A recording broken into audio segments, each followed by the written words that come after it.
Verifica, né? Bom dia, pessoal! Daqui a pouquinho, então, dentro de alguns instantes, a gente está iniciando a nossa live, conversa com professores, refletindo o retorno na educação infantil.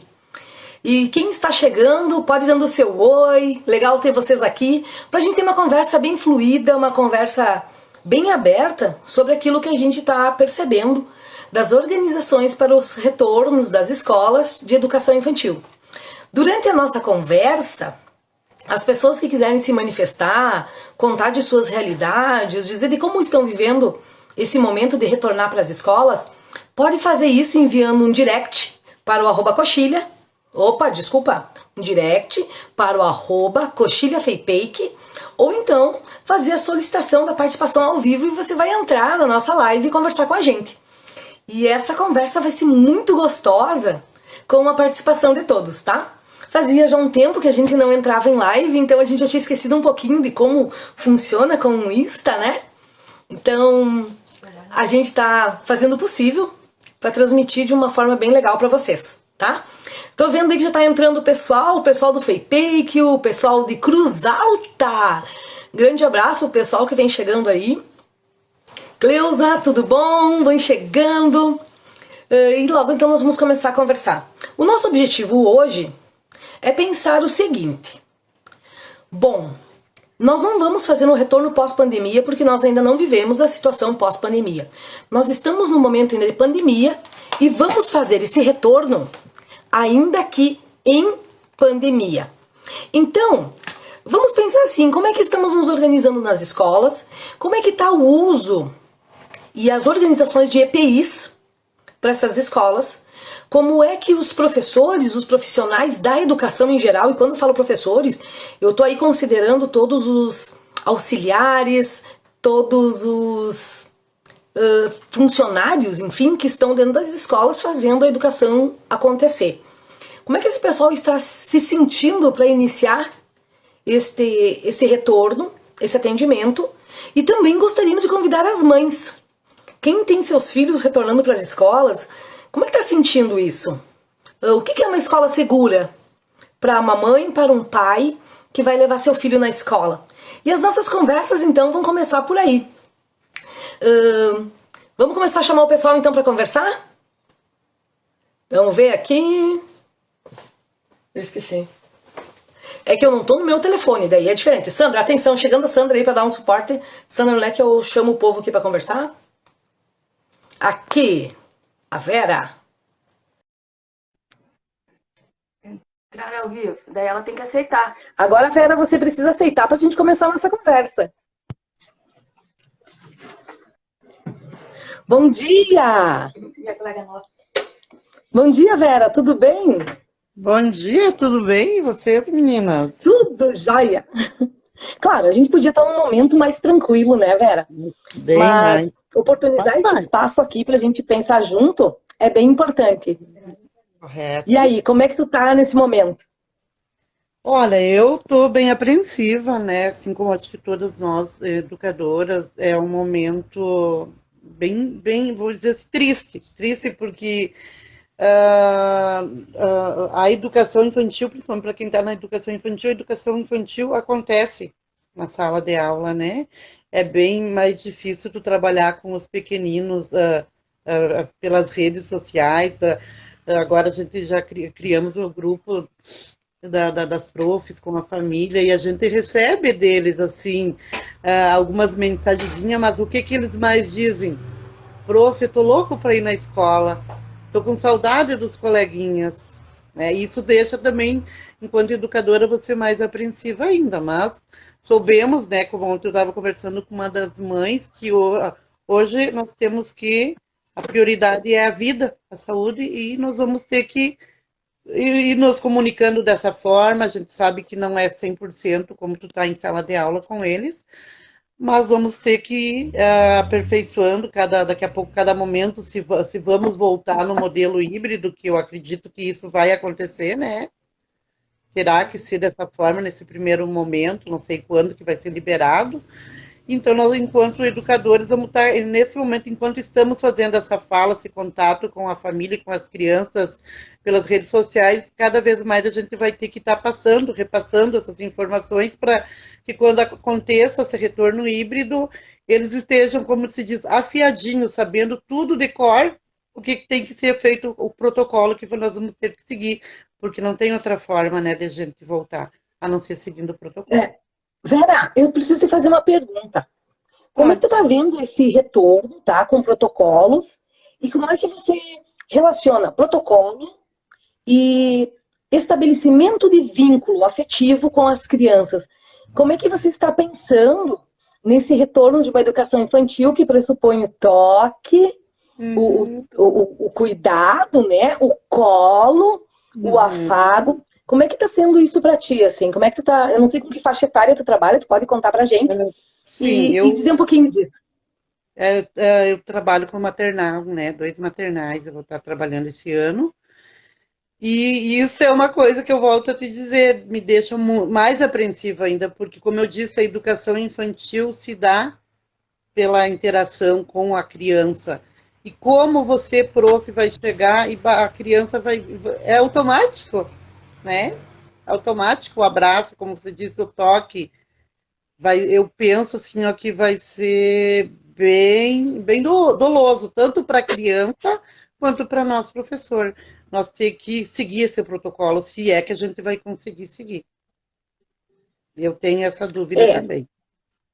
Tenho eu acho essa que a gente vai precisar de uma disciplina, né, Vera? Entre pegar uma criança e pegar outra criança, né? A gente vai ter que passar um álcool esse gel nas tempo, mãos antes de tocar uma criança e outra. exato, As crianças pequenas têm necessidades, né? Porque correto. elas estão experimentando esse mundo. Então elas caem, elas sentem dores, elas têm saudade, elas vão passar por esse momento de adaptação, que elas vão precisar se acostumar com essa nova prof, né? Com a prof que usa máscara, porque nós adultos teremos que continuar nos cuidando e Com talvez nós certeza. teremos crianças dentro da sala que não estarão de máscara, né? Principalmente os pequenos. Pequenos, né? Então, essa tranquilidade de entender o protocolo e entender essa necessidade afetiva que as crianças vão ter, porque elas estão cheias de saudade, como tu dizia, né? Saudade dos colegas. Eu sempre fico pensando que a gente não pode cair no extremismo, né? Da raça, né?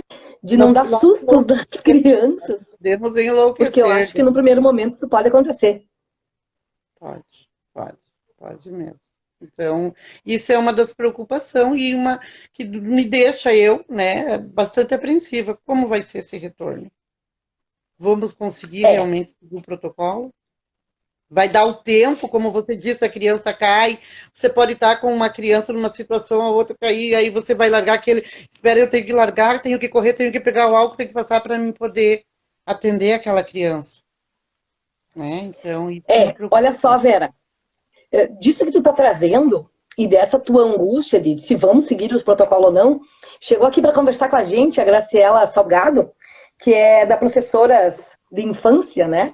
Do Insta Professoras de Infância, e a Gra já vivenciou isso, né? Ela já vivenciou esse retorno e ela já esteve com atendimento de crianças agora, neste ano. A Gra está em Santa Catarina, na cidade de Garopaba, e vem agora dar essa contribuição para a gente. Gra, conta um pouquinho para nós, e até para a Vera também poder fazer esse raciocínio e para a gente pensando juntas, né? Como que é isso? Fazer uma construção, né? Como é? Como vai ser? É muito interessante então a participação dela, assim, para mim principalmente, que ainda não voltei, não sei as demais colegas que vão estar, que estão na live, então para mim, nossa, é de grande importância escutar a Grazi. Oi, Vera, oi, Elis, oi, pessoal.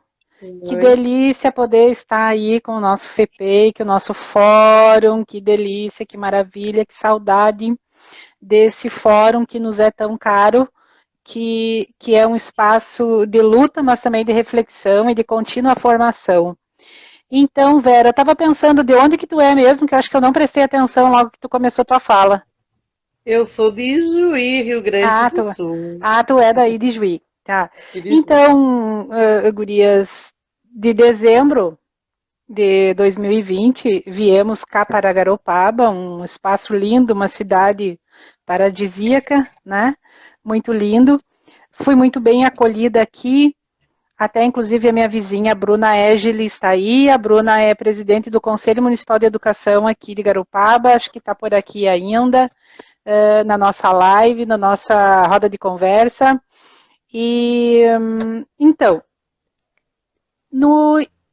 ali na primeira quinzena de fevereiro, eu fui chamada numa escola particular, uma escola que estava, assim, em média, naquele momento, com umas 40 crianças, eu não sei se chegava a tudo isso.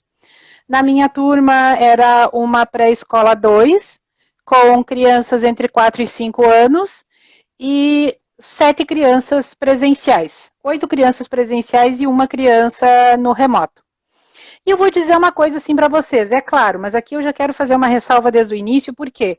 Porque ali naquele período, daquela primeira quinzena de fevereiro, os números aqui em Garopaba de contágio, de internação em leito e em UTI estava muito mais brando do que agora. Sabe? Então, assim, ó, o perigo do contágio estava decrescente, e agora ele está crescente, na verdade agora ele está extrapolado aqui no estado de Santa Catarina também.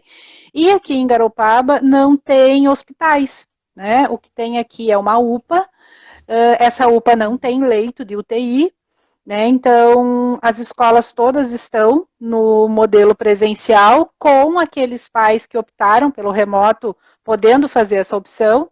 Os pais, então, que optaram pelo presencial, fizeram todo o preenchimento do termo de responsabilidade, enfim.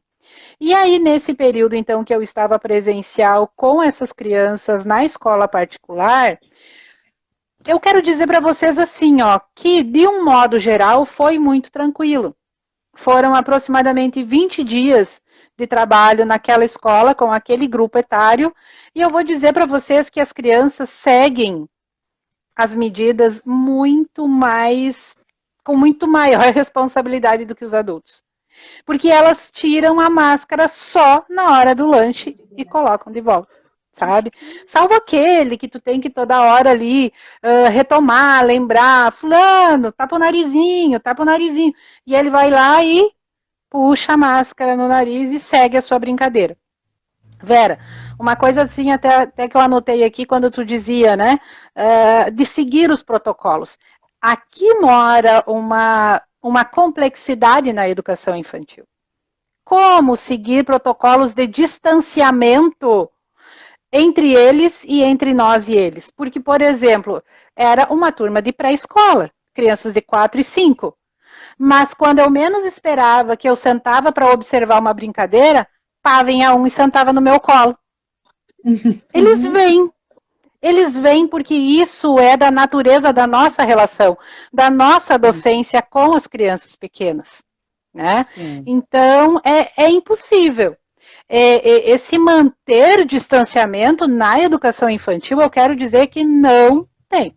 Na segunda-feira agora, então, na próxima, né, que inicia essa semana, na segunda-feira, então, na escola, no CEIA, onde eu estou, né, no Centro de Educação Infantil, iniciarão, então, os bebês e todas as outras faixas etárias do SEI presencialmente.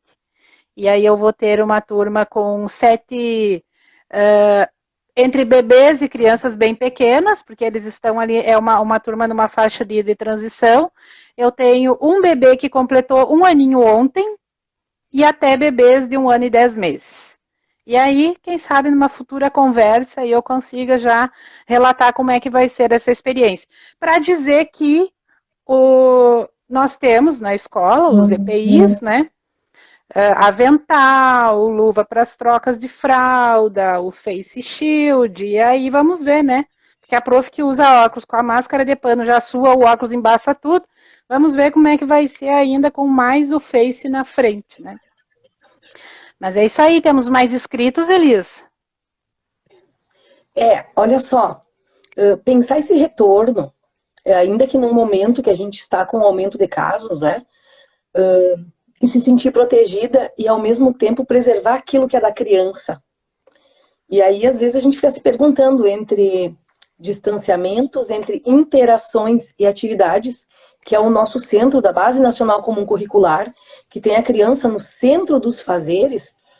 Nós conversávamos sobre até a questão das materialidades, o que vem, e que em vários modelos que a gente tem observado, né, a gente não percebe esse distanciamento entre as crianças, porque não funciona. As crianças não ficam distantes, né? E, no entanto, a gente não tem percebido um adoecimento grande entre as crianças, né? A maior questão é a nossa proteção enquanto profissionais, até para podermos nos manter na ativa, né? E pensar essas questões de ter as crianças interagindo, convivendo, buscando aquilo que tem de mais humano dentro de uma criança que acontece na brincadeira.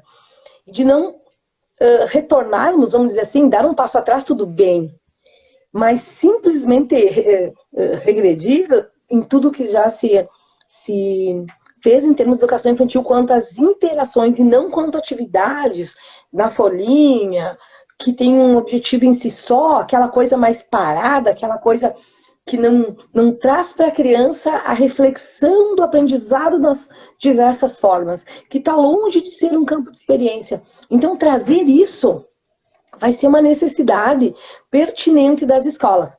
Então, eu agora tenho o João, que está inscrito para participar, tá, Vera? Vou agradecer a tua participação, vou pedir que tu continue com a gente. Então, agora eu vou chamar o João para conversar aqui com a gente e nós vamos fazendo essa roda de conversa. E quem quiser participar, contar um pouquinho da sua realidade, fazer essa participação conosco e ajudar nessa reflexão, que é esse retorno em tempos de pandemia nas escolas de educação infantil, pode mandar um direct para o @coxilhafeipeic ou então fazer a solicitação direta aqui, tá bom? Vamos lá, então. Vera, continua com a gente, tá bom? Ok, obrigada por ter me dado a oportunidade de participar. Um abraço. Imagina! Sempre, o fórum vai estar sempre aberto para você, Vera, e para todos os professores que quiserem participar. Como é que eu falo? Ok. Cadê o João? O João não chegou. Tá, só um pouquinho, eu estou localizando o João. Cadê o João? Bom, assim, enquanto o João está chegando, a gente pode ir conversando um pouquinho sobre isso. Me angustia muito a questão...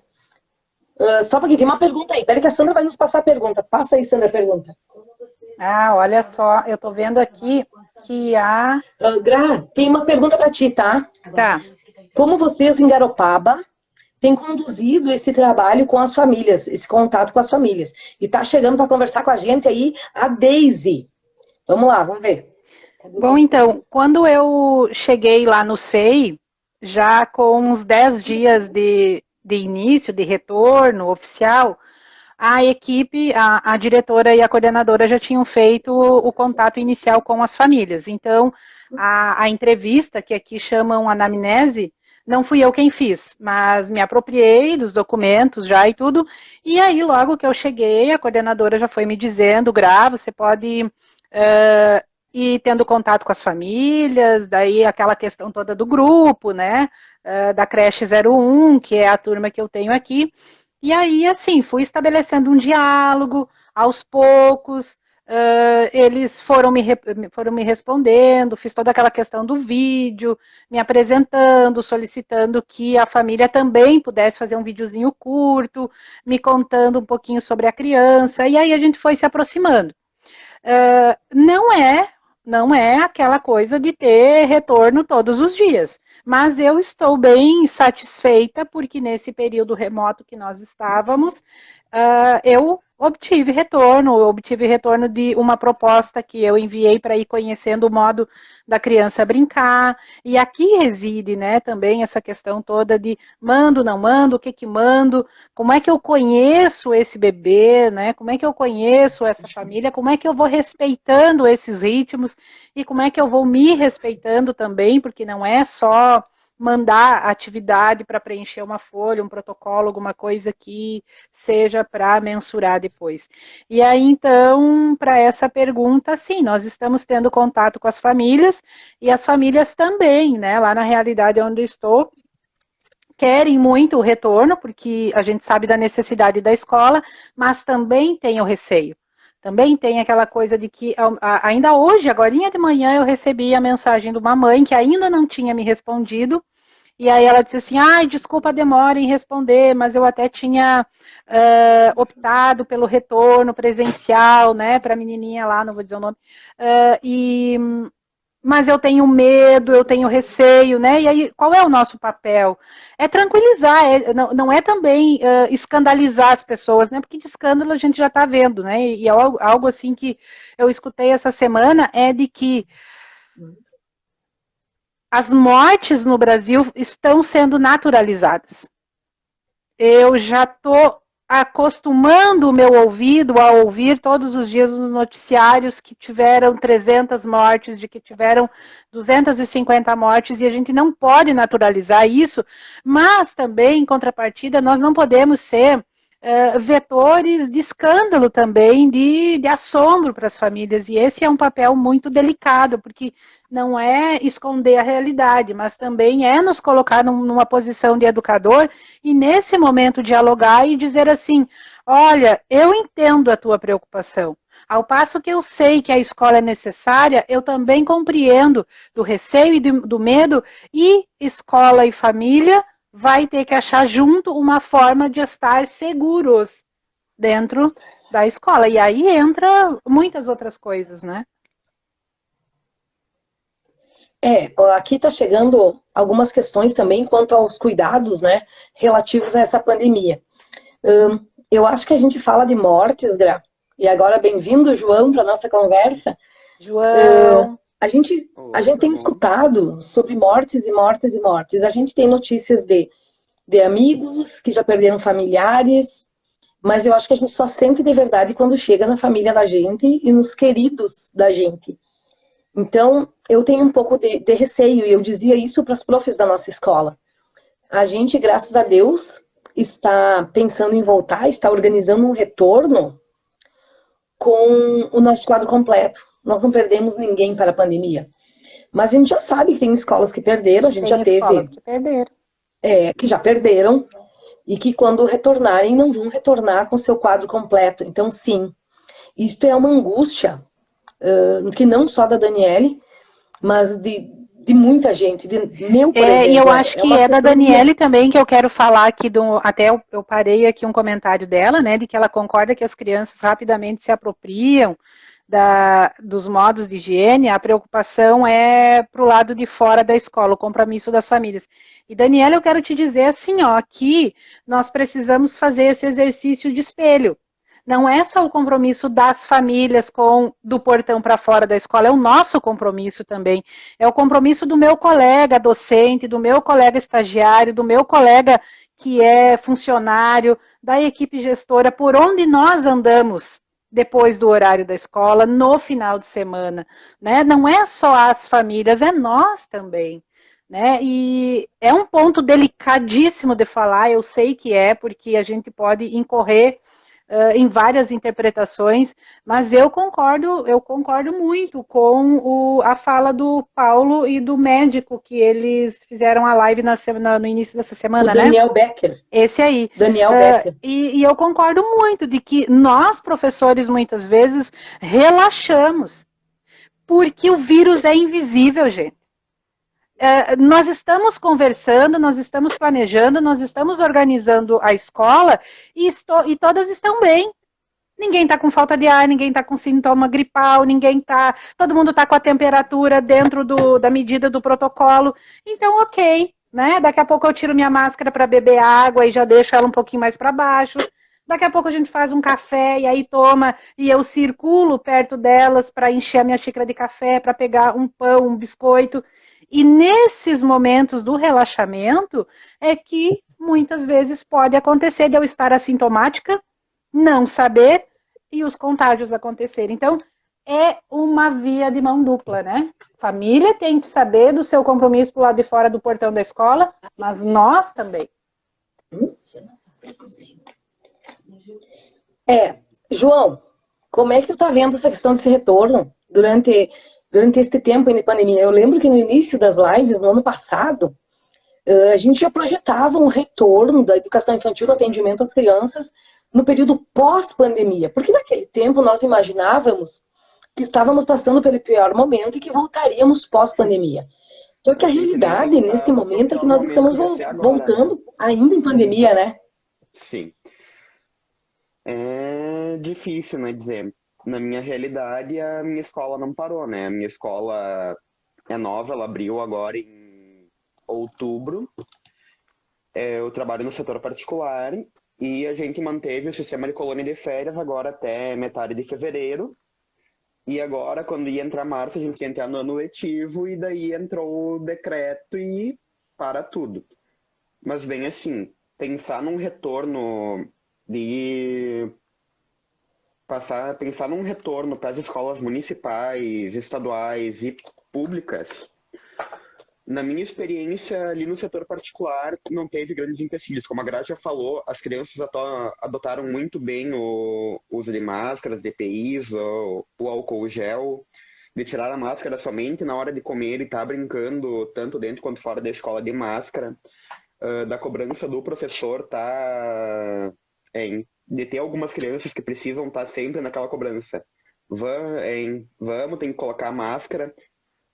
E daquela coisa, quando o pessoal tem que usar máscara, e daí elas olham pra mim, e vocês também têm que me cobrar quando eu estiver sem máscara. Porque eu me caio, às vezes eu tava sem máscara, que tava aqui no queixo. Então, como eu tenho que ser exemplo, eles também podem me cobrar como eu tô cobrando eles. Foi essa a minha fala pra eles quando começou em outubro. E eles seguidamente me cobravam porque eu tomava água e esquecia. Então eles cobravam e me cobravam. E eu cobrava, como eu cobrava eles, eles me cobravam. Mas eles adotam com muito mais facilidade do que a gente. Questão dos EPIs. A minha escola utiliza medição de temperatura para todas as crianças que entram na escola. Até hoje, passado 4, 5 meses que abriu, não pegamos nenhuma que tenha temperatura febril. Álcool gel está disponível em todos os ambientes, usando sempre. E não ocorreu nenhum sintoma, não ocorreu nenhum contágio dentro da escola. Sabemos de familiares, de coisas que aconteceram ao redor, mas dentro da escola não aconteceu nada. Então, bem assim, a gente se sente seguro lá dentro. O problema é o que acontece fora e o que pode entrar para dentro da escola. Que era isso que a Graça trazia, né? Uhum. Eu ainda vou te perguntar, João, como é que está essa questão desse relacionamento com as famílias?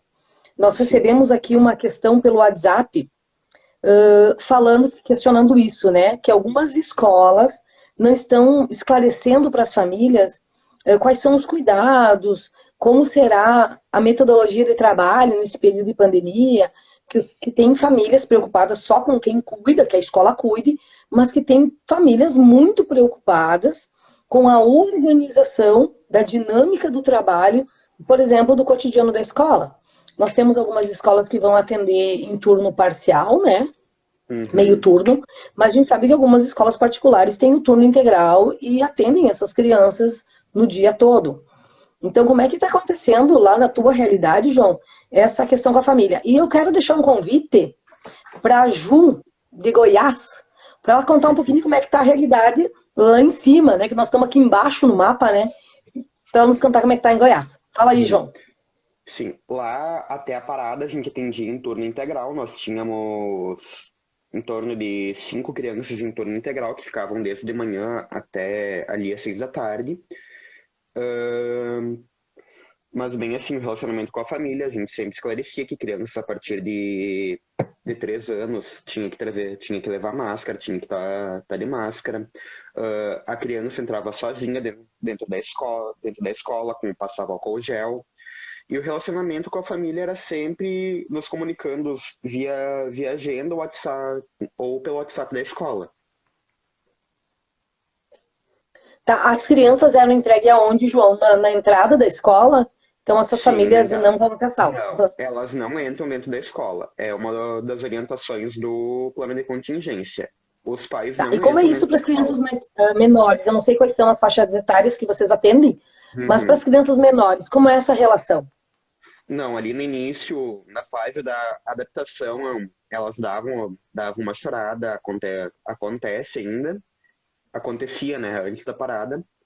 Ahn, Elas choravam bastante, mas a gente acolhia, fazia todo acolhimento, O com toda colo existe. segurança. Sim, o colo existe, não tem como a gente já Não é um conversou, não protocolo tem, sem colo.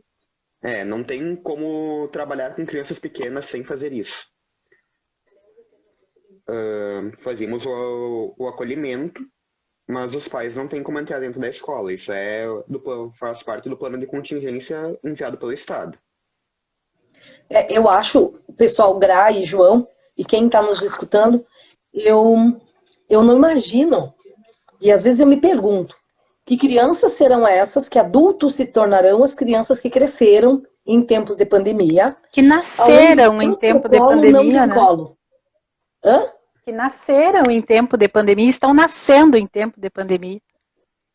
Nascendo e crescendo. Quer dizer, as que estão nascendo em casa, Gra, para elas já é natural estar com a família. Mas aquela criança de 3 anos que pegou essa pandemia e que aí se afastou da escola e que agora está em casa e que retorna para escolas onde o protocolo não permite colo. Como é que ficam as relações humanas de Elis, aprendizagem, tu de traz aí uma resiliência? coisa que me despertou para um assunto que até eu e a Bruna estávamos conversando ontem. Quando tu diz, né? Vamos só fazer um recorte na tua fala. Quando tu diz que o nascer e estar em casa com a família é natural, sim, mas é natural para aqueles que têm essa condição e aqueles que não têm. E aqui entra algo que eu e a Bruna discutíamos ontem, a minha vizinha aqui, de que os lares, as creches clandestinas estão ressurgindo, né? Em virtude de uma necessidade, em virtude de uma necessidade de sustento para esse adulto que precisa ganhar, em virtude da necessidade dessas famílias que precisam ter aonde deixar essa criança, né? Porque a educação infantil ela traz esse cunho na sua raiz histórica de que sim, de que é um espaço socioeducativo, né? E quando eu digo socioeducativo, porque além da indissociabilidade do cuidar e educar, ele é social e educativo porque ainda é, sim. E quando eu digo esse ainda, eu digo que sempre terá esse vínculo com os pais que precisam trabalhar, ter que deixar essa criança lá.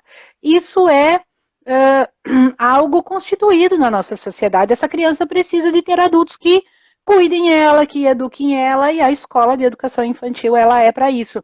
Mas, né, só retomando esse raciocínio de que aqui moram as complexidades, e quando eu digo que para mim o problema não é voltar, e eu acredito que não seja para nenhum de nós, né, que estamos aqui no sábado de manhã fazendo essa live roda de conversa, para nós a questão não é voltar, para nós é ter segurança de voltar, ter os EPIs, ter as condições e que os governantes respeitem os níveis de contágio das localidades. E isso vai variar muito de lugar para lugar, embora nesse momento eu acredito que o Brasil todo está colapsado, salvo um lugar que outro que vai dando uma diminuída. A gente já percebe os estudos mostrando que naqueles estados, né, principalmente São Paulo, que já fez uma vacinação um pouco mais maciça, os números de contágio, os números de positividade nos idosos já vem diminuindo. Daqui a pouco chega essa vacina também para as crianças, porque já estão sendo testadas, para as gestantes já estão sendo testadas. Então é isso. Essa criança que daqui a pouco, em função também desse meio turno que tu está dizendo, Elis, vai para uma creche clandestina num turno, e no outro turno vai para a escola, seja privada ou seja particular, mas institucional, ela está também exposta a mais de uma realidade. E quem são esses adultos que estão cuidando e educando ela? Porque, né, esses aspectos não se separam. Olha só, fazendo agora o recorte da tua fala, né? Vamos indo. Quando você fala das creches clandestinas, aqui na nossa realidade a gente viu que surgiu um fazer que já havia sido deixado para trás, que era a modalidade de crecheiras. Lembra as crecheiras? Que é alguém na rua que cuida várias crianças, né? E eu estava circulando essa semana passada, não esta agora, mas na outra, na anterior, eu circulei pelas ruas onde eu sei que existem crecheiras, né? Elas não se chamam de crecheiras, elas cuidam crianças para as mães trabalharem enquanto as creches estão fechadas. E são crianças de idades variadas, tá? Algumas chegam a ter 14 crianças, 15 crianças, e por não ser um espaço institucionalizado, elas não têm protocolo. Por quê? Porque elas não precisam ter protocolo, porque não é um espaço institucional. Então, as crianças chegam, as crianças vão, e eu percebo que as crianças se abraçam, e as crianças estão juntas, e que, bom, elas estão vivendo assim já há meses, né? E aí eu fico pensando que se as crianças estão brincando, estão se relacionando, e eu, quando as escuto dando risada, eu percebo que criança feliz, criança que está brincando, também é uma criança com uma imunidade mais forte, é uma criança mais forte, né? Mas aí eu fico pensando sobre isso, né?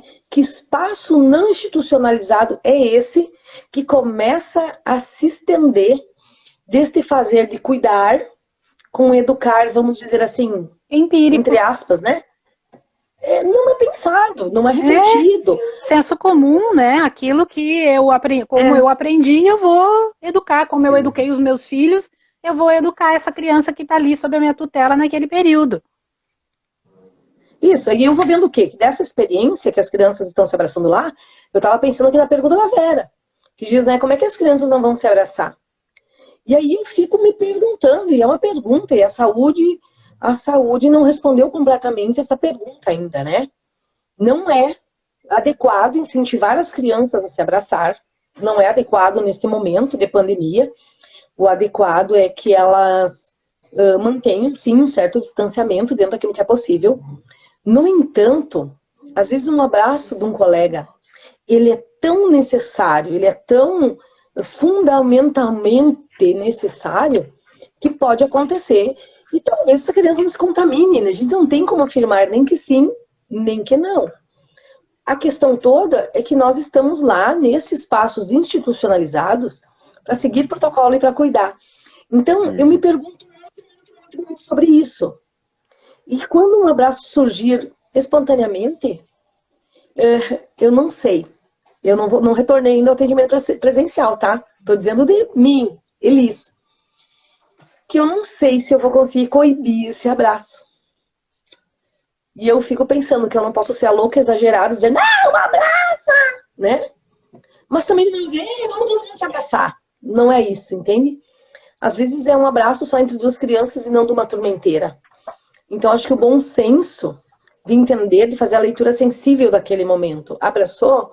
Então vem cá vocês dois, vamos passar um álcool gel aqui neste braço, né?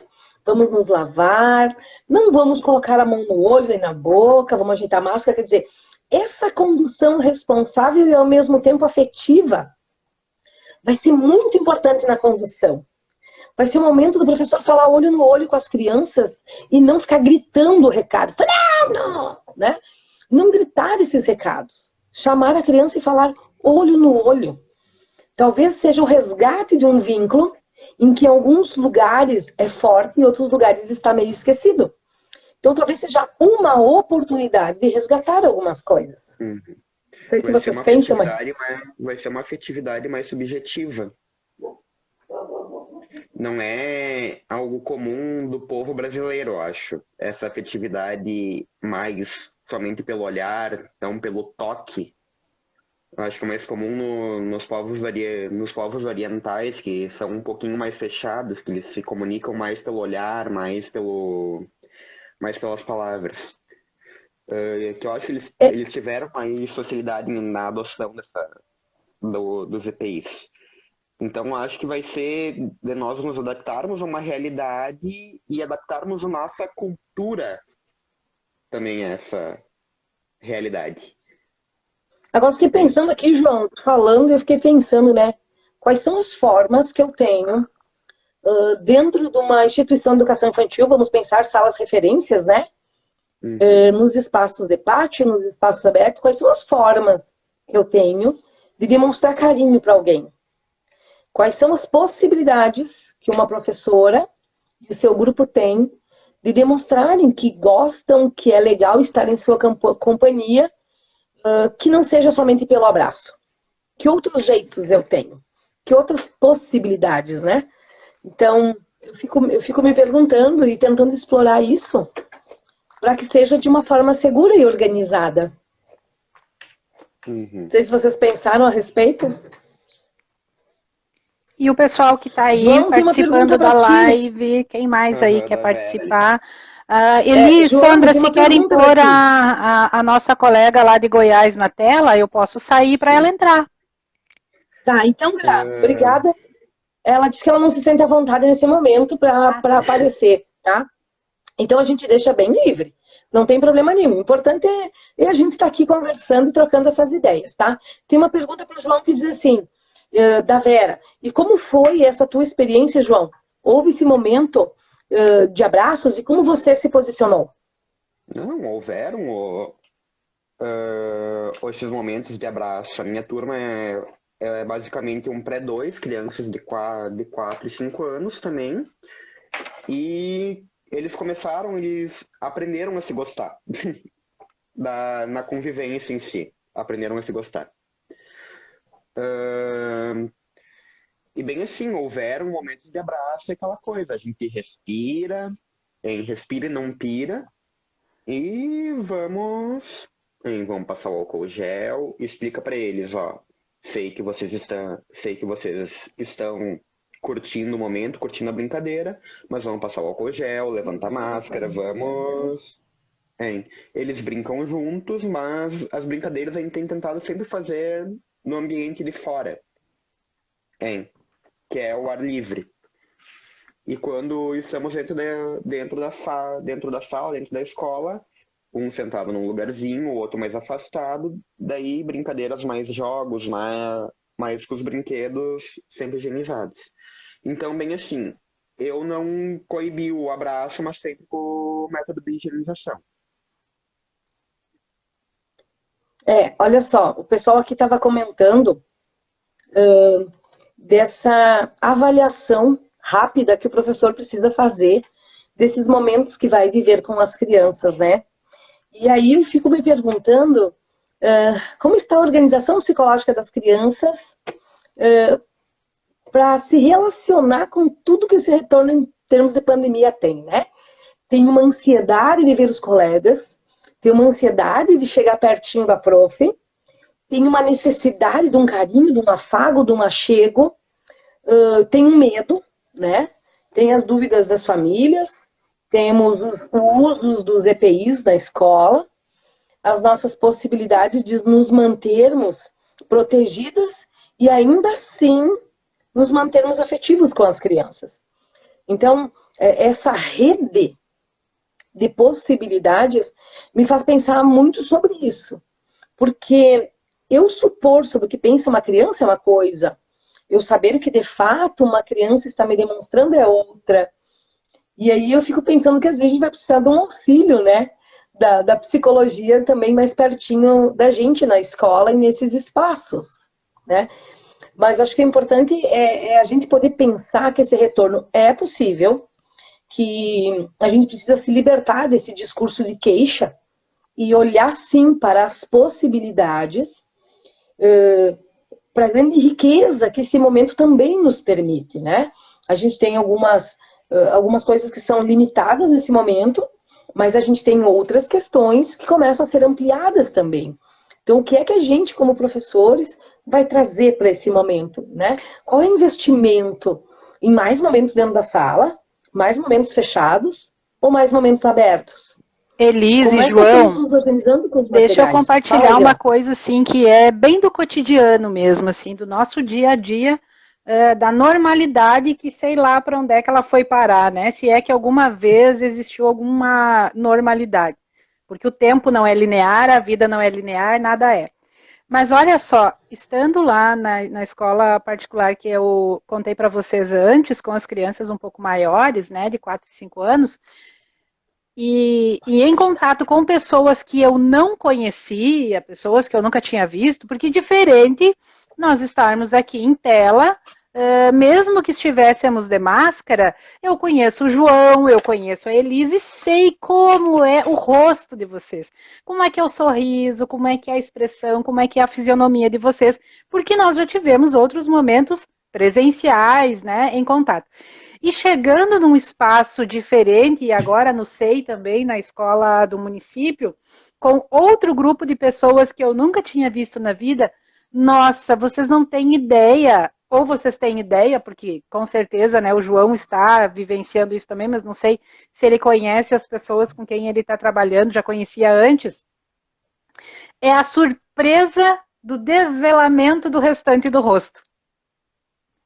É muito interessante isso. É muito interessante isso, tanto com as crianças quanto com os adultos.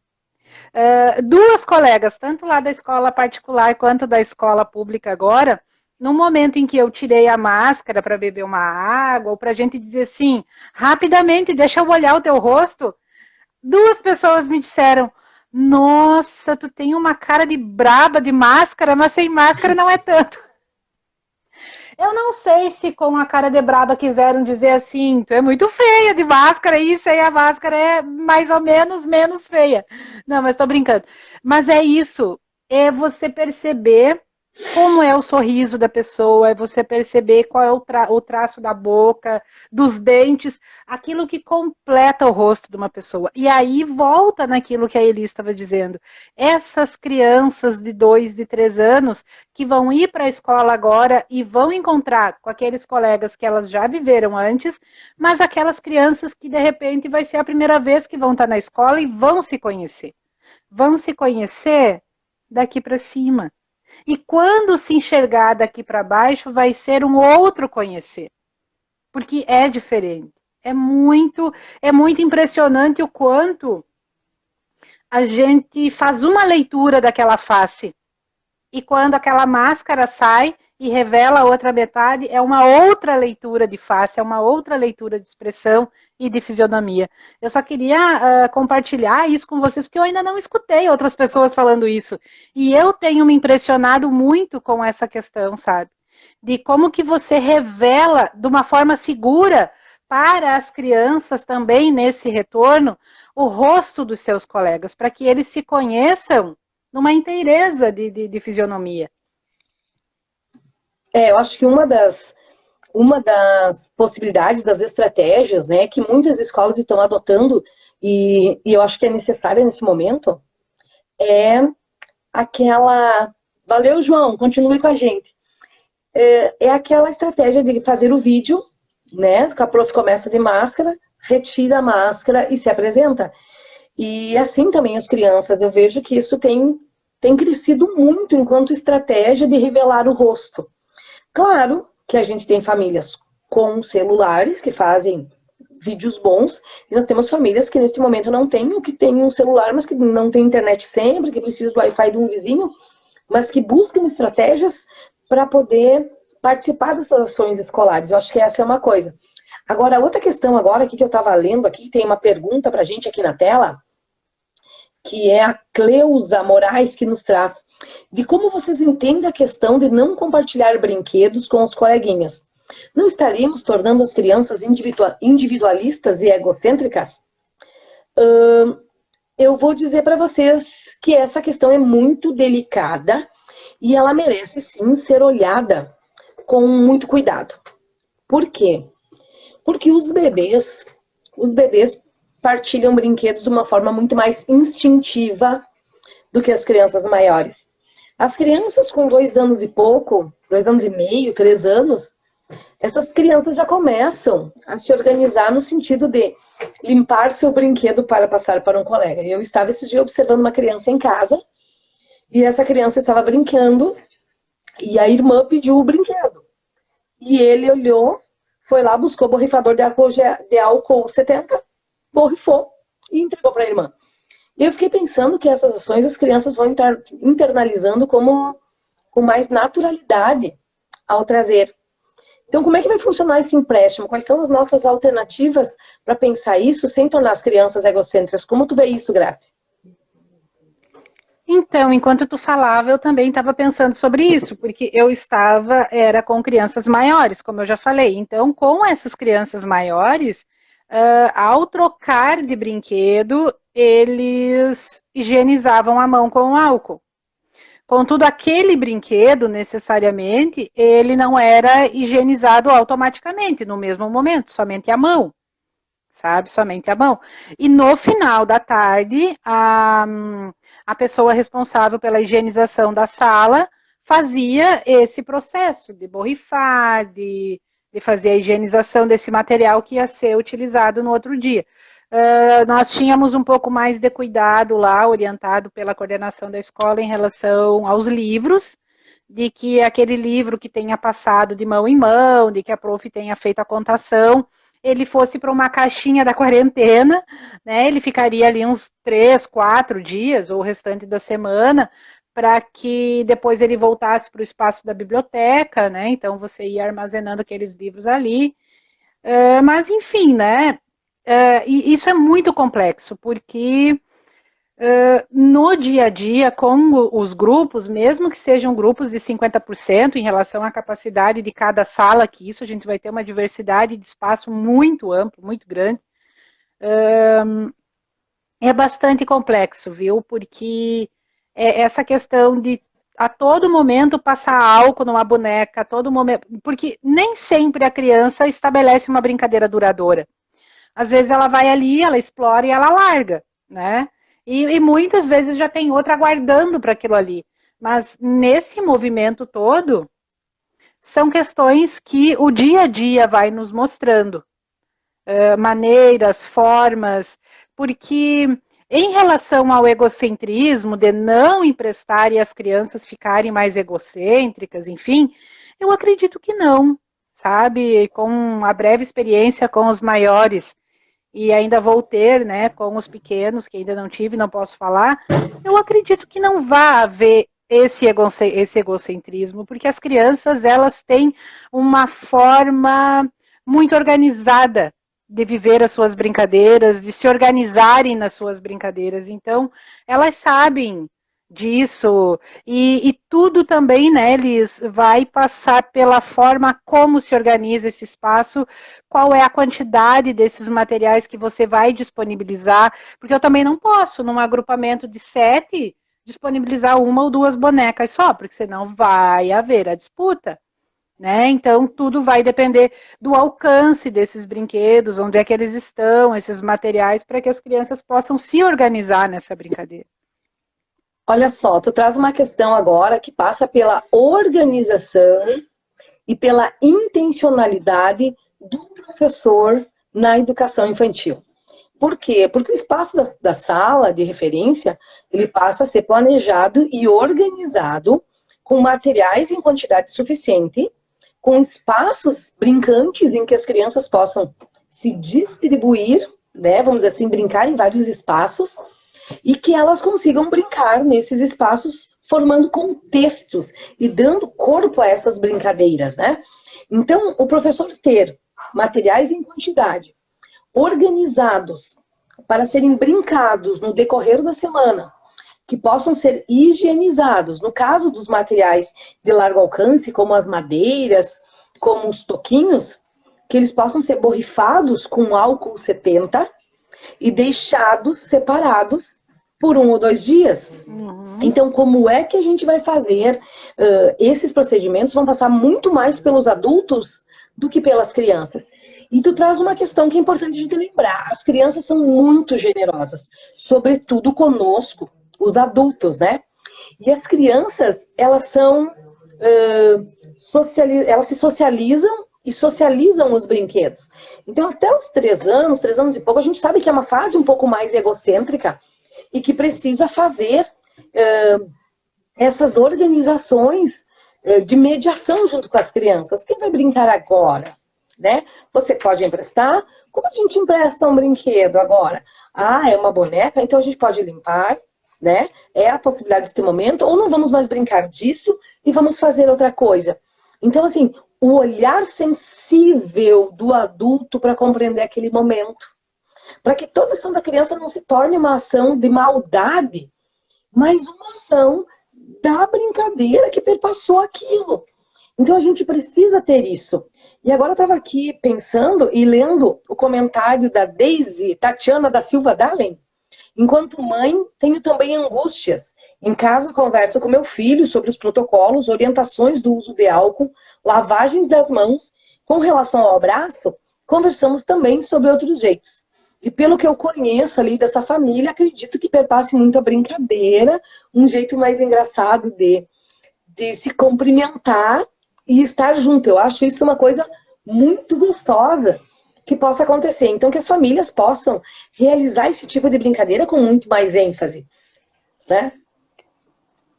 E aí, Gra, tu pensa sobre essa organização dos adultos? Sabe que me veio uma frase agora bem interessante e eu acho que cabe muito para o momento.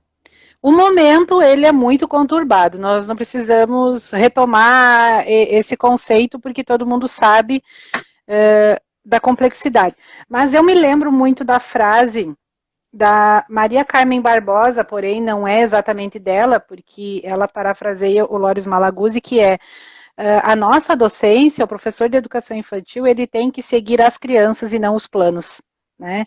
Então eu acho que cabe muito para isso nesse momento, porque as crianças elas vão também, se nós estivermos com tempo de nos dar tempo, de dar tempo para as crianças, elas vão ir nos mostrando de como é que esse compartilhamento pode acontecer, de como é que não vão se tornar crianças mais egoístas, uma geração mais egoísta em função disso.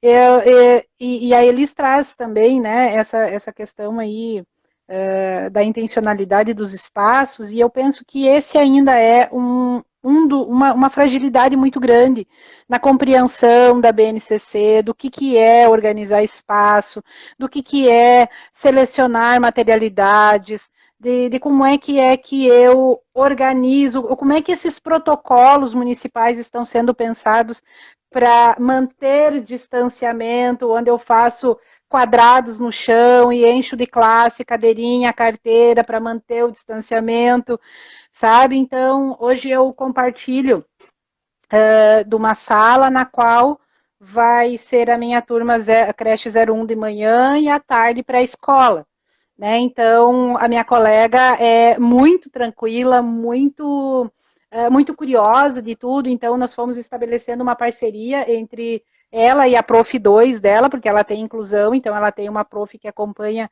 as crianças inclusas, né? Fazem uma docência dupla na sala que tem inclusão, e aí então, como eu ainda estava sem estagiária para a turma da parte da manhã, nós fomos estabelecendo essa parceria, porque as crianças vão ocupar o mesmo espaço, né? E aquelas classes, aquelas cadeiras estavam assim me botando nervoso. Eu digo, como é que crianças de 1 ano até 1 ano e 10 meses vão transitar por aqui? Como é que elas vão ocupar esse espaço, né? E aí nós fomos colocando alguns elementos, e aí ontem à tarde eu disse, não, essa ilha de cadeira e de classe aqui vão ser encostadas lá na parede na parte da manhã, e depois eu dou um jeito de como é que eu reorganizo elas, né, para a turma da tarde, né, que daí é da outra prof. Mas ela foi, assim, Olha só, Gra, super parceira, sabe, a prof da pré-escola da tarde, assim, ela disse, não, vamos organizar mesmo. olha que legal tu ter essa parceira para entender que a necessidade de como habitar o espaço de uma faixa etária e de outra são necessidades completamente diferentes. E isso aqui, ó, dessa tua parceira de compreender essa necessidade, entra nisso que a prof. Aline Copete, que é a prof. maravilhosa lá da minha escola, tá falando, né? A Aline também, do GEP. A Aline diz o seguinte, mais do que nunca, assumir o profissionalismo na educação infantil, em todos os sentidos, desde com os protocolos até entender a necessidade do vínculo. E eu ainda incluo entender e viver a importância do vínculo, do afeto e de tudo que envolva o cotidiano. Gratidão, meninas, pela reflexão, gratidão, Aline, por estar com a gente. Muito provavelmente a Helena está aí também nos escutando, a Aline, que foi mãe neste momento de pandemia, né? A Helena tá aí, acho que tá com uns 3 mesinhos, a Helena, né? E como mãe, a Aline agora começa a ver essa escola de um outro jeito, né? O profissionalismo dos educadores e dos profissionais de educação é algo muito importante e vai perpassar por tudo isso. E olha o que o João diz, né? Não podemos regredir. Eu acho que essa é uma bandeira que o Paulo Fock mesmo, né, já vinha erguendo desde o princípio do ano passado, quando tudo isso foi socializado lá pela Organização Mundial da Saúde, que estávamos vivendo uma pandemia e as escolas foram fechando, e aquela produção em série de folhinhas e de apostilamentos foram sendo enviados para casa via e-mail, via WhatsApp, enfim, né, várias redes sociais sendo utilizadas e recursos de mídia, e aí eu acho que ele vem nos alertando muito sobre isso, né? Aquilo que ainda não estava bem sedimentado poderia ir ruindo, né? E muito mais assegurado por aqueles grupos de escolas privadas ou particulares que já vinham numa linha de tempo de estudo, né? Porque para aquelas redes ou para aqueles professores, para aquelas escolas que recém estão despertando para um outro modo de ser professora de educação infantil, volta com tudo, né? Porque me parece que a única possibilidade que eu tenho nesse momento para garantir a aprendizagem não é nem garantir direito, né, pessoal? É garantir a aprendizagem, ensinamento. Talvez nem seja aprendizagem também, seja ensinagem, né? Para garantir a ensinagem, o papel é a melhor saída. A folhinha, a atividade estruturada é a melhor saída. Critico por criticar? Claro que não, porque cada um tem o seu momento. Agora, também precisamos pensar nisso.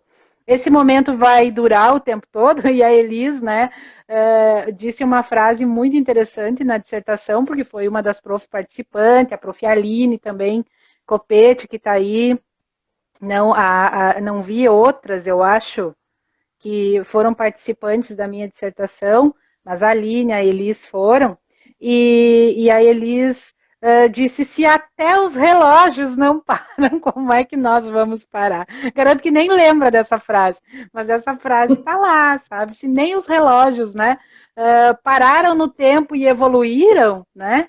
Então, enfim, né, como é que nós, professores, vamos agora deixar com que a pandemia estagne o nosso trabalho? É complexo, é difícil, dá dor de cabeça, a gente perde o sono, pensando, refletindo em como não só manter uma qualidade, mas de uma forma que eu estou na minha casa ou estou lá na escola fazendo planejamento e as famílias estão em casa e cada criança está na sua casa. Como alcançar isso, como olhar para esse cotidiano que é cheio de aprendizagens lá na casa delas, né? Os bebês estão aprendendo a se locomover, os bebês estão aprendendo a comer, os bebês estão aprendendo a engatinhar, os bebês estão fazendo aniversário, estão completando um ano, e o que isso tem de aprendizagem aí, né? Eu acho importante pensar nisso. Se a gente fizer essa metáfora dos relógios, os relógios não foram abolidos, eles apenas foram se modificando e se modernizando com o tempo, né? Então, se a gente parar para pensar essa questão do tempo, sim, as crianças continuam aprendendo coisas em casa. E eu brinco, que nem eu brincava com as gurias, continuam nascendo os dentes, porque a gente não para essas coisas. Eu acho que talvez seja um momento da gente acalmar nosso coração, que nem diz a Daisy ali, né? É verdade, Graça, nós vamos ter o tempo, ouvir a criança e acalmar o nosso coração, diminuir o nosso ritmo acelerado. E eu acho que uma das angústias desse retorno é de que não temos que retornar e recuperar o ano de 2020 em uma semana. Então, eu acho que esse período de calma é dizer, professores, profissionais da educação, vamos acalmar o nosso coração, vamos respirar com muita calma. E vamos viver eu me arrepio, assim, sabe? Fico literalmente de cabelo em pé quando eu escuto redes ou mantenedoras dizendo que precisa fazer um diagnóstico das crianças pré-escolares, sabe? Fazer um diagnóstico daquilo que elas não aprenderam no ano de 2020 para que no ano de 2021 ou no ano de 2022, porque o 2021 está se apresentando nesse momento pior do que o 2020, né? Enfim. E aí eu fico pensando, substitui-se, né, o aprender os conceitos de tempo, espaço e materiais para um tempo de aprender, de falar sobre diagnósticos, né? Tá, mas vamos pensar nisso, porque por onde está se olhando esse diagnóstico? Porque está se olhando para aquilo que não se aprendeu. Quando deveríamos estar sim olhando para o que as crianças aprenderam durante esse tempo. Porque as crianças que estavam em casa e acompanharam suas mães e suas avós cozinhando, aprenderam muito sobre estimativa de medida, de quantidades, de tempo, de preparos, de temperaturas, e sobre brincar com casinhas, com coisas de madeira. Essas crianças continuam aprendendo. O detalhe é o que é que essas crianças aprenderam que já faz parte dos nossos currículos. De que forma nós vamos ensinar e mostrar para essas crianças que elas podem registrar no papel os seus pensamentos acerca daquilo que aprenderam. Porque preencher folhinha é fácil.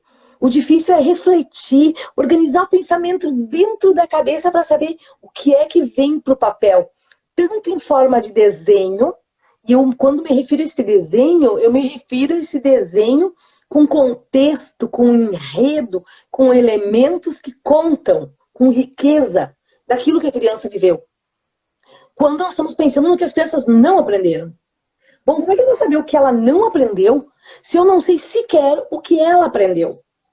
Então, tem crianças, por exemplo, que ajudaram as mães ou as avós a fazerem listas de compra. Teve criança que aprendeu letras, teve crianças que circularam em alguns lugares e perceberam que existe um mundo letrado ali fora, que existem placas, que existem uma série de elementos por toda a cidade, com letras, com números, com símbolos, e que elas podem compreender aquilo. Que nem a gente brincava esses dias com uma amiga minha que dizia que não sei quem estava alfabetizado em emoji, né? Sabia tudo por emoji, só não sabia escrever com letras, mas ele conseguia se comunicar por emoji. Então, o que é que nós estamos percebendo desse mundo dessa criança? E quando a gente conversa com os pais, que aprendizagem os pais percebem nos seus filhos? E aí, esses dias, um pai dizia, fulaninho aprendeu a subir na árvore, ele só não sabe descer, né? Mas quais são as aprendizagens de conteúdo que estão impressas nessa ação de subir a árvore? Poxa, nós somos as especialistas desta educação. Nós precisamos olhar para essas ações das crianças e entender quais são os conteúdos e conceitos que estão envolvidos ali. Eu acho que dentro daquilo que a Aline trazia como profissionalismo, de ser profissionais da educação infantil, eu acho que esse é um desafio nosso. Encontrar as aprendizagens das crianças, ainda que à distância. Então, quando o pai conta que ele subiu na árvore, bom, ele está fazendo estimativa de peso, porque ele já está se pendurando nos galhos e botando o seu corpo para cima. Essa criança está se dando conta de partes do seu corpo que talvez ela até então não tivesse se dado conta. Essa criança está levantando hipóteses de onde pôr o pé, de onde pôr a mão, em quanto tempo, em que velocidade. E esses são conceitos da matemática e da física que estão constantes ali e que ela vai operar de forma registrada em papel quando chegar o momento. Então, essa é a minha pergunta. Para onde nós estamos olhando? Sempre para fora. E olha só a Vera dizendo, né, que cada vez mais ela pensa que tem que dar ouvidos à diretora, que tenta acalmar o grupo, né, nas reuniões online. Gurias, vamos viver um dia de cada vez. E Vera, concordo muito contigo, porque a fala da diretora do SEI, a Cássio Bento, essa tua parceira de compreender essa necessidade, entra nisso que a prof. Aline Copete, que é a prof. maravilhosa lá da minha escola, está falando, né? A Aline também, do GEP. A Aline diz o seguinte: mais do que nunca, assumir o profissionalismo na educação infantil, em todos os sentidos, desde com os protocolos até entender a necessidade do vínculo. E eu ainda incluo entender e viver a importância do vínculo, do afeto e de tudo que envolva o cotidiano. Gratidão, meninas, pela reflexão. Gratidão, Aline, por estar com a gente. Muito provavelmente a Helena está aí também nos escutando. A Aline, que foi mãe neste momento de pandemia, né? A Helena está aí, acho que está com uns 3 mesinhos, a Helena, né? E como mãe, a Aline agora começa a ver essa escola de um outro jeito, né? O profissionalismo dos educadores e dos profissionais de educação é algo muito importante e vai perpassar por tudo isso. E olha o que o João diz, né? Não podemos regredir. Eu acho que essa é uma bandeira que o Paulo Fock mesmo, né, já vinha erguendo desde o princípio do ano passado, quando tudo isso foi socializado lá pela Organização Mundial da Saúde, que estávamos vivendo uma pandemia e as escolas foram fechando, e aquela produção em série de folhinhas e de apostilamentos foram sendo enviados para casa via e-mail, via WhatsApp, enfim, né, várias redes sociais sendo utilizadas e recursos de mídia, e aí eu acho que ele vem nos alertando muito sobre isso, né? Aquilo que ainda não estava bem sedimentado poderia ir ruindo, né? E muito mais assegurado por aqueles grupos de escolas privadas ou particulares que já vinham numa linha de tempo de estudo, né? Porque para aquelas redes ou para aqueles professores, para aquelas escolas que recém estão despertando para um outro modo de ser professora de educação infantil, volta com tudo, né? Porque me parece que a única possibilidade que eu tenho nesse momento para garantir a aprendizagem não é nem garantir direito, né, pessoal? É garantir a aprendizagem, ensinamento.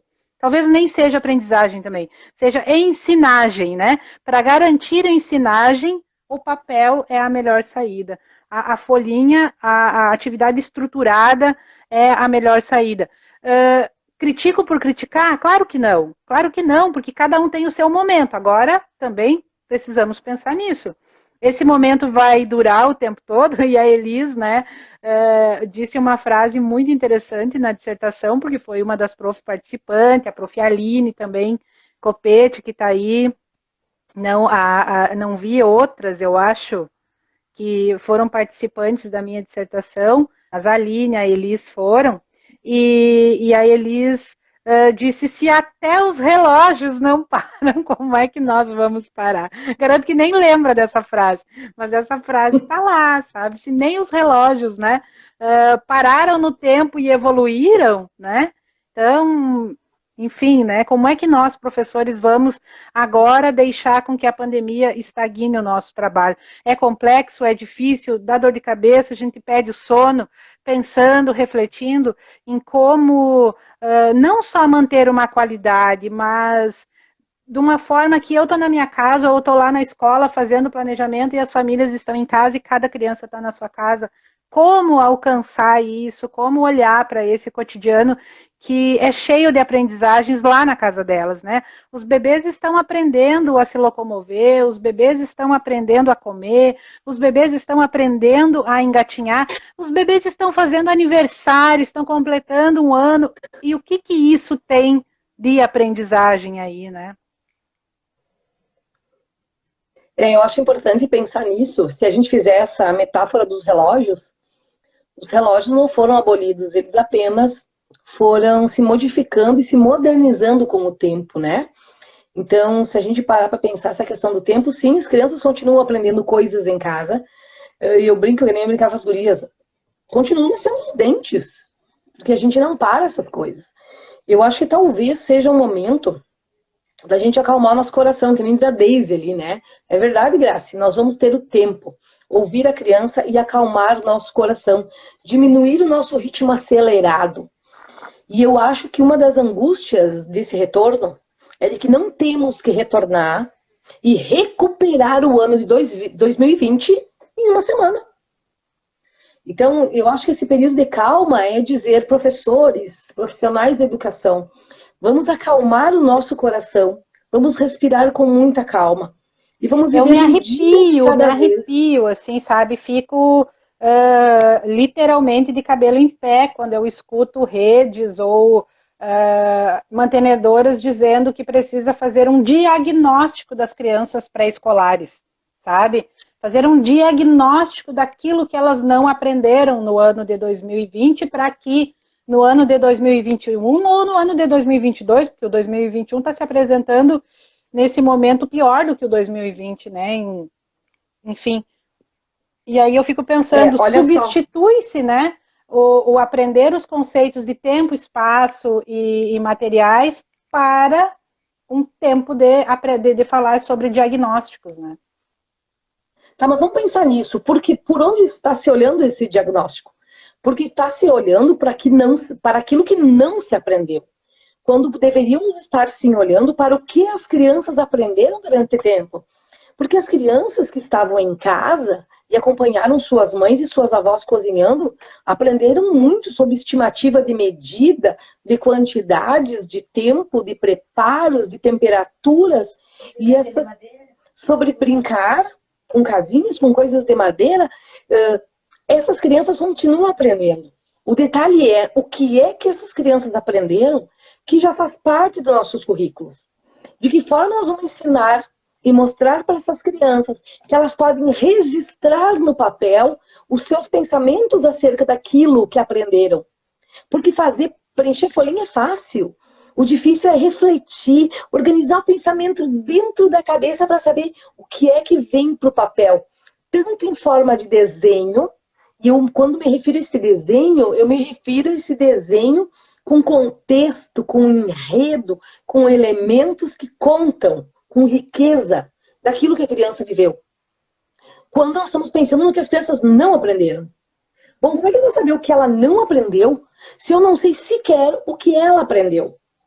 Então, tem crianças, por exemplo, que ajudaram as mães ou as avós a fazerem listas de compra. Teve criança que aprendeu letras, teve crianças que circularam em alguns lugares e perceberam que existe um mundo letrado ali fora, que existem placas, que existem uma série de elementos por toda a cidade, com letras, com números, com símbolos, e que elas podem compreender aquilo. Que nem a gente brincava esses dias com uma amiga minha que dizia que não sei quem estava alfabetizado em emoji, né? Sabia tudo por emoji, só não sabia escrever com letras, mas ele conseguia se comunicar por emoji. Então, o que é que nós estamos percebendo desse mundo dessa criança? E quando a gente conversa com os pais, que aprendizagem os pais percebem nos seus filhos? E aí, esses dias, um pai dizia, fulaninho aprendeu a subir na árvore, ele só não sabe descer, né? Mas quais são as aprendizagens de conteúdo que estão impressas nessa ação de subir na árvore? Poxa, nós somos as especialistas desta educação. Nós precisamos olhar para essas ações das crianças e entender quais são os conteúdos e conceitos que estão envolvidos ali. Eu acho que dentro daquilo que a Aline trazia como profissionalismo, de ser profissionais da educação infantil, eu acho que esse é um desafio nosso. Encontrar as aprendizagens das crianças, ainda que à distância. Então, quando o pai conta que ele subiu na árvore, bom, ele está fazendo estimativa de peso, porque ele já está se pendurando nos galhos e botando o seu corpo para cima. Essa criança está se dando conta de partes do seu corpo que talvez ela até então não tivesse se dado conta. Essa criança está levantando hipóteses de onde pôr o pé, de onde pôr a mão, em quanto tempo, em que velocidade. E esses são conceitos da matemática e da física que estão constantes ali e que ela vai operar de forma registrada em papel quando chegar o momento. Então, essa é a minha pergunta. Para onde nós estamos olhando? Sempre para fora? E olha só a Vera dizendo, né, que cada vez mais ela pensa que tem que dar ouvidos à diretora, que tenta acalmar o grupo, né, nas reuniões online. Gurias, vamos viver um dia de cada vez. E Vera, concordo muito contigo, porque a fala da diretora do SEI, a Cássio Bento, a mesma coisa. Ela disse, agora é um momento de pensar no acolhimento das crianças, né? Agora é um momento de tentar minimamente se acalmar para que a gente não assuste as crianças, né? Porque a gente não pode ficar naquela coisa assim, né? Se esquivando das crianças. Então ela disse isso, se acalmem, não pensem agora em planejamento de conteúdo, de coisa assim. Agora é um momento de acolher, agora é um momento de ir experimentando como é que vai ser isso. Eu achei muito bacana, assim, sabe? Da parte dela E eu também acho, fazer esse... eu acho que vem aí agora a miudeza, tá? Vamos pro miudinho do cotidiano, vamos lá pro chão da educação infantil de verdade. O que é esse acolher? Acolher o quê?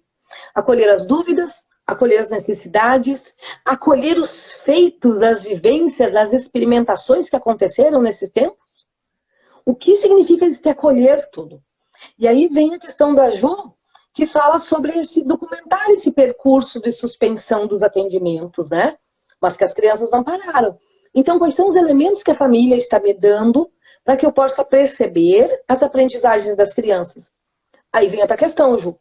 Quais são as perguntas para as famílias, a forma de conversar que essa professora está fazendo, demonstrando que há interesse em compreender o que essa criança viveu. Eu quero que essa família me conte. E aí estabelecer essa relação, e essa relação vai contar. Eu lembro de que há 2 anos atrás, eu conversava com as profs e diziam, gurias, vocês têm que documentar o que essas crianças estão vivendo dentro da escola e contar para as famílias. E nós estávamos no início do caminho de construção de mini histórias para contar as aprendizagens. Hoje, a gente vive um processo que a família nos conta. Porque não fomos mais nós quem contamos para a família que nasceu o dentinho. Eu dizia muito isso ano passado. Né? É verdade, a gente falava muito sobre isso. E agora é a família que nos traz. Muito bem. Qual é a minha devolutiva para a família com aquilo que a família me contou? Porque quando uma professora... Eu vou pegar o exemplo da Cláudia, tá? Da professora Cláudia Albrecht, vou dizer o nome dela ainda. A Cláudia Albrecht... Salve, Claudinha. Estabeleceu... A Claudinha, né? Estabeleceu uma relação com a mãe de explicar as aprendizagens e a mãe começou a se dar conta. Eis que, na metade do ano em diante, esta mãe estava produzindo PowerPoints para mostrar para a prof que o filho dela continuava a aprender coisas fora da escola e que ela estava aprendendo a olhar para o filho. A mãe estava também reunindo uma documentação.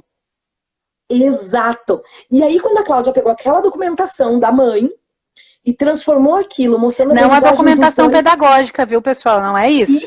Não é isso. Não é uma documentação pedagógica, mas uma documentação, reunindo documentos. Isso, pedagógica pelo lado da prof, como que ela produziu para fazer a devolutiva para a família. O conceito, né, documentação pedagógica, isso. Mas a documentação. O que eu quero dizer, Graci, é que aquilo que a mãe disse é uma coisa. O que a professora fez com aquilo que a mãe disse e mandou, com suas interpretações, com suas análises, com suas narrativas, e que tornaram aquilo uma documentação pedagógica de um tempo de aprendizado vivido entre família e escola, ainda que por chamada de vídeo, por WhatsApp, por mensagem. Então, assim, possibilidades, desculpa, gente, mas a gente tem. Agora, passa aquela questão do profissionalismo. Nós vamos tirar o tempo de lidar com elas, nós vamos fazer as perguntas que precisamos fazer, e aí vem, né? Então, assim, a possibilidade existe, né? Então, a gente tem que pensar nisso, como vamos puxar isso. Porque tudo continua acontecendo. Eu tô tendo dificuldade de ler os comentários, tá? Tá conseguindo acompanhar, Graciela? Tô. E a Ju... As gurias estão me alertando, Gra, Oi. Que já passamos de 1 hora, tá? Ah, tá. Não, e a qualquer momento nós vamos cair. Sim. Tá? Então, eu acho que tu já respondeu aqui, já dialogou um pouco com as questões que a Ju Marques traz, né? De como documentar os processos, né? Os percursos das crianças, principalmente as pequenas nesse período, mas é isso. Eu até indico aqui para vocês o livro, né, do Paulo sobre as mini-histórias. Eu acho assim, ó, que não é ler o livro para fazer mini-histórias nesse período, não é isso. Ou sim, enfim, vai depender muito da caminhada, do percurso de cada uma. Mas para compreender, para nós, professores, compreender por onde passa essa interpretação daquilo que eu recebo, né? Por exemplo, para mim, professora, é algo que eu posso reunir enquanto documento a mensagem que eu recebi hoje de manhã daquela mãe, que me diz que lá, há 15 dias atrás, 20 dias atrás, quando iniciou o ano letivo aqui, Hoje nós temos 13, iniciou o dia letivo no dia 18 de fevereiro, eu entrei depois. Então quer dizer que lá pelo dia 19, 20 de fevereiro, quando ela disse que sim, que ela queria o retorno presencial, ela estava segura daquilo. E aqui eu retomo o início da minha fala. Era um período mais tranquilo, era um período com menos positivados, era um período em que não tinha tanta hospitalização, era um período em que as UTIs daqui não estavam lotadas e não estavam entrando em colapso. Então, desse dia 20 de fevereiro para agora, ela também mudou o ponto de vista dela.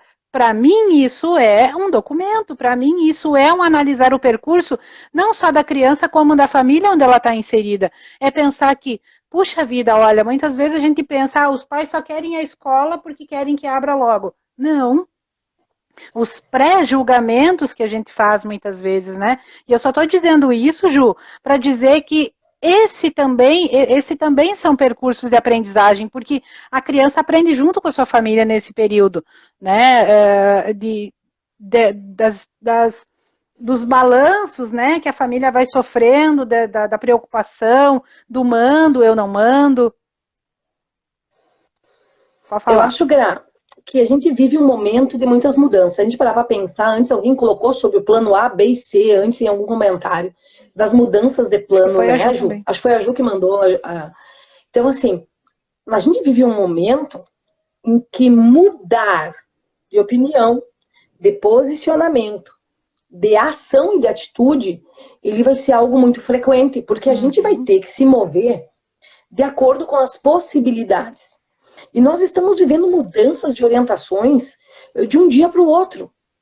E, bom, a gente vai ter que, por um lado, bagunça nosso cotidiano, sim, mas, por outro lado, nos traz uma possibilidade de análise das necessidades dessa mudança e nos coloca num lugar de mobilidade muito maior que a gente estava.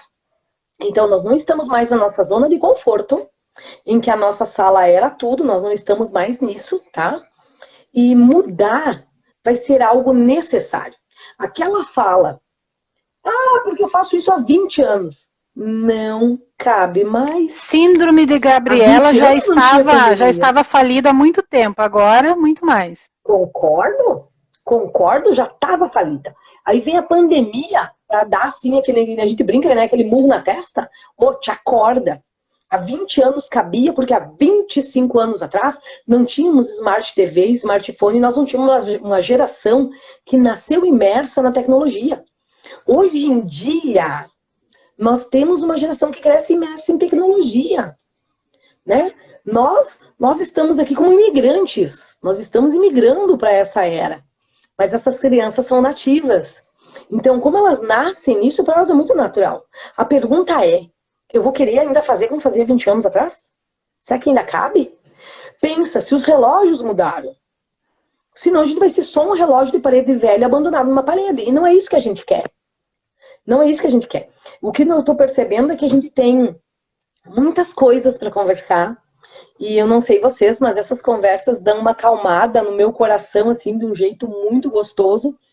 Porque eu sei que a angustiada não sou só eu, isso não sou a única pessoa que está com medos, que tem receios, que tem expectativa, que tem uma ansiedade de começar e de oferecer 1000 coisas para as crianças. Mas a gente tem que trabalhar com tudo isso dentro da gente. E buscar uma rede. Eu tenho acompanhado muito, só para dar mais uma dica para vocês, a lei da leitura, que eu acho que é muito boa, das mini histórias, né, para a gente ir refletindo sobre como observar as devolutivas das crianças em casa ou presencial, da maneira como estivermos. Mas outra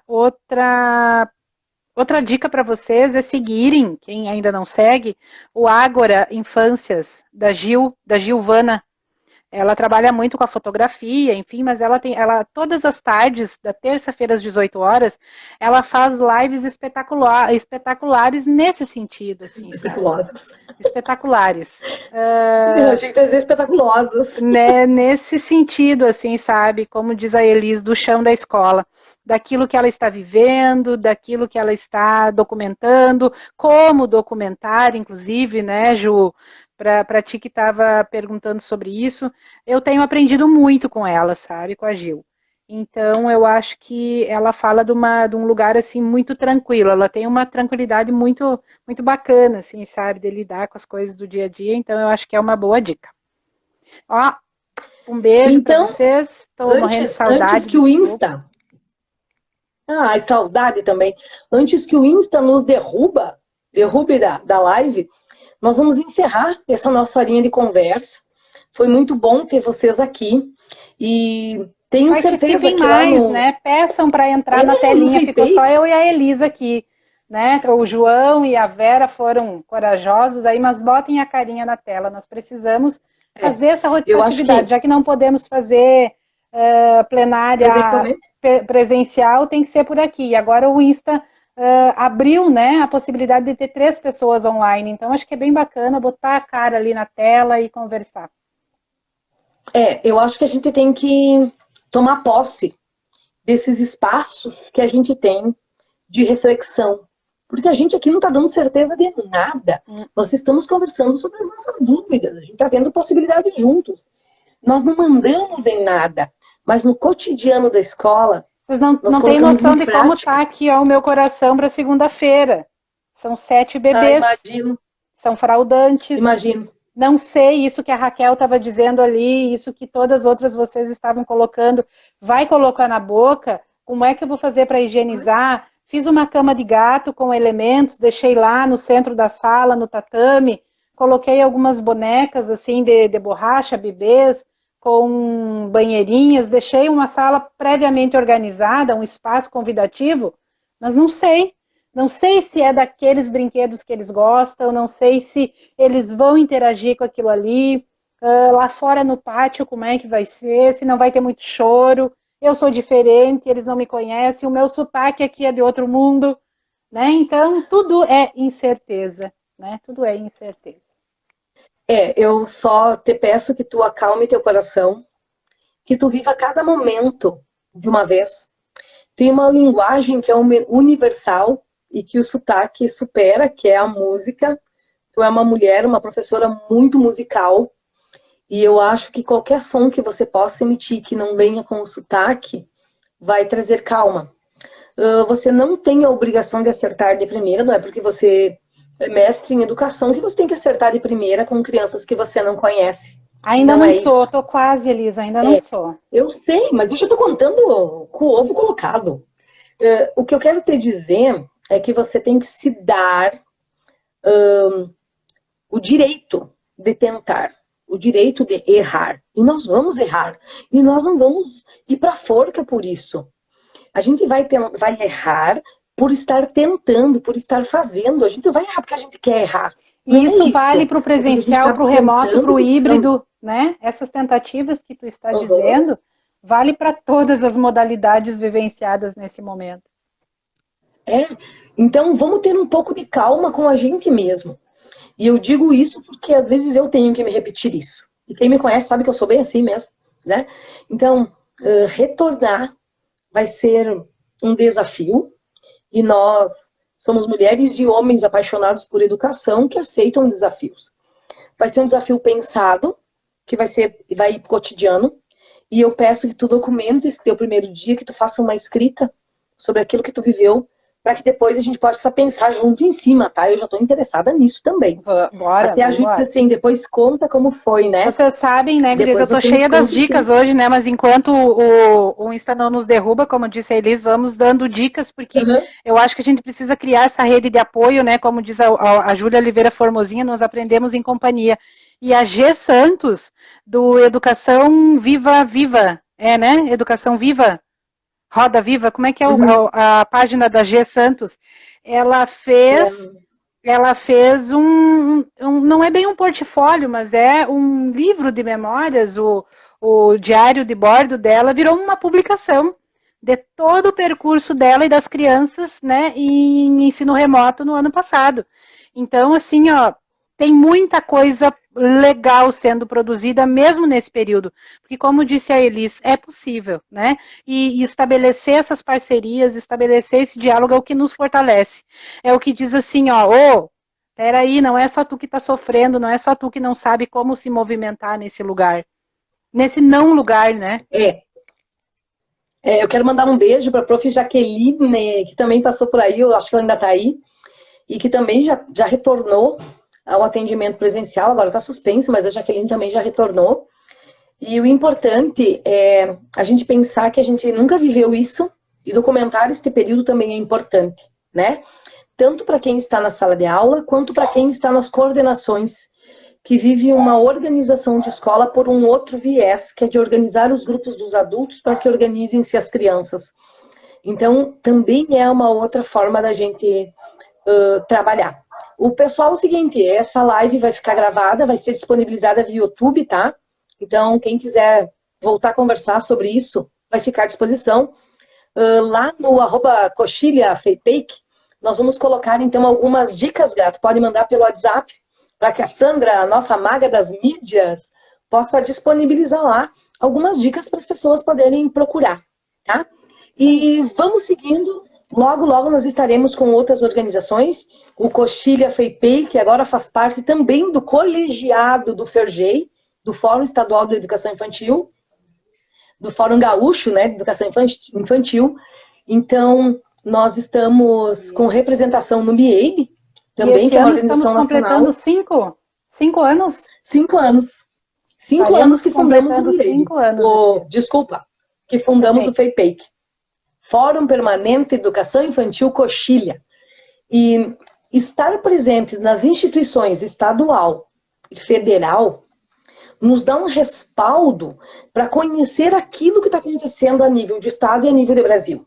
Não só pensando em municípios de Juí, Cruz Alta e as nossas redondezas por aqui, mas pensar quais são as mobilizações que estão acontecendo a nível de Brasil. E aí a gente está tendo contato com pessoas que têm uma vivência de um outro modo, né? A gente brinca que nós somos o fórum, que é composto, na sua grande maioria, por professoras e não por membros da academia. Quando eu digo membros da academia, eu estou dizendo as professoras que estão nas universidades, trabalhando com mestrado e doutorado, e que trabalham com suas aprendizes, suas educandas, mas não com as crianças efetivamente dentro das escolas. E aí, a Rita Coelho trazia da importância de ter esse nosso espaço de fala do cotidiano da escola, do chão da escola, nesse espaço institucional de pensar, de organizar, de perceber as necessidades da infância e da educação infantil e de defesa, sobretudo, das nossas crianças. Então, fica o meu convite, acessem ali, então, o nosso @coxilhafeipeic Sigam nossa página. no Instagram. Sigam A Sandra pode colocar o link lá, né, de acesso ao grupo de professores do FPEIC, né, ali na bio. E aí as pessoas podem clicar e ir direto para o nosso grupo lá, né, de professores de educação infantil do FPEIC. Acho que é bacana também. Isso, ela vai colocar também no WhatsApp. Muito obrigado, pessoal, pela parceria. Vamos seguir aí, refletindo e fazendo Quando que teremos a próxima, Liz? Já temos uma periodicidade? Não temos data marcada, mas uma periodicidade. Momento, mas a gente divulga. Mas a gente coloca lá e divulga, tá? Foi um prazer ter vocês aqui. Beijos, pessoal. Um ótimo sábado para todo mundo e muita calma no coração, tá bom? Fiquem bem, se cuidem e nos encontraremos novamente. Um grande beijo. Gra, super abraço para você e para tua família aí em Garopaba. Estamos morrendo de saudade. Também. Obrigado para todos que participaram.